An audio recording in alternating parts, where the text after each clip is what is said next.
August 10th, 2019, 6:30 in the morning. In the heart of Manhattan, inside one of the most heavily secured prison cells in the world, Jeffrey Epstein was found dead. The cameras that night had stopped working. The guards had coincidentally fallen asleep. Official reports called it suicide.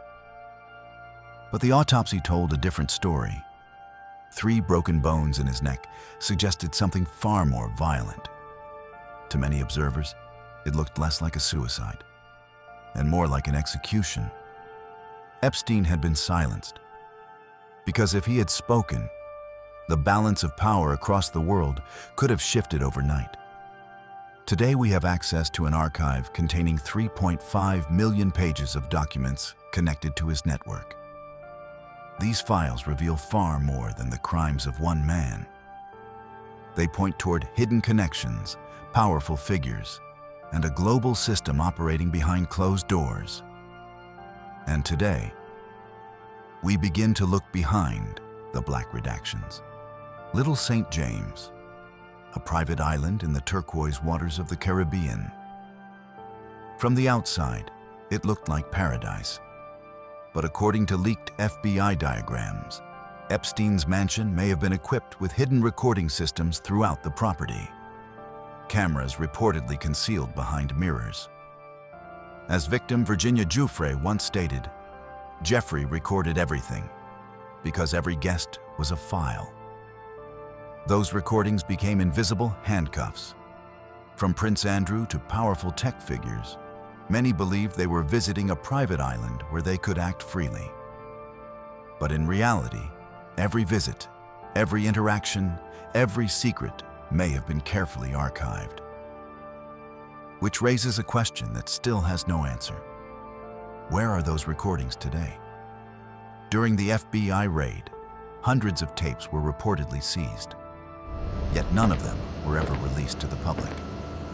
Because if those recordings became public, the consequences could reach far beyond one investigation. Among the names appearing most frequently in the documents is Donald Trump. Former U.S. President Bill Clinton was reportedly listed on several flight logs connected to Epstein's private jet. But perhaps the most disturbing connections involve figures often seen as innovators, technology leaders, financial elites. Bill Gates's private meetings with Epstein later became controversial enough that even his former wife, Melinda Gates, reportedly expressed concern. Then there are emails linked to Elon Musk and the widely circulated photograph of Stephen Hawking visiting Epstein's island. Many of these connections remain debated or disputed, but they reveal something important. Epstein moved comfortably within the same social circles as some of the most powerful people in the world. And he understood something about power. He offered access, influence, and prestige. And in return, he gained something even more valuable: access to their secrets. The most tragic part of this story is not the powerful names. It is the victims. Many were young. Some were recruited with promises of modeling careers or financial opportunities. Others came from extremely vulnerable circumstances. Investigators believe Epstein's network operated across multiple countries. Recruitment patterns appeared in parts of Eastern Europe, Southeast Asia, and the United States. Victims were often isolated and moved between locations. One line from an investigative report describes the strategy with chilling clarity. They knew the victims were on an island where no one spoke their language, and no one would come looking for them. For those young people, the consequences were lifelong. While powerful guests attended exclusive gatherings on that island, somewhere nearby, the life of a child could be permanently shattered. Jeffrey Epstein may have been more than a criminal. Some investigators believe he functioned within a much larger system of influence. His associate, Ghislaine Maxwell, came from a family connected to international intelligence circles. That background has led analysts to consider an old espionage tactic, a honey trap. The concept is simple. Compromise powerful individuals, record everything, then use those secrets as leverage.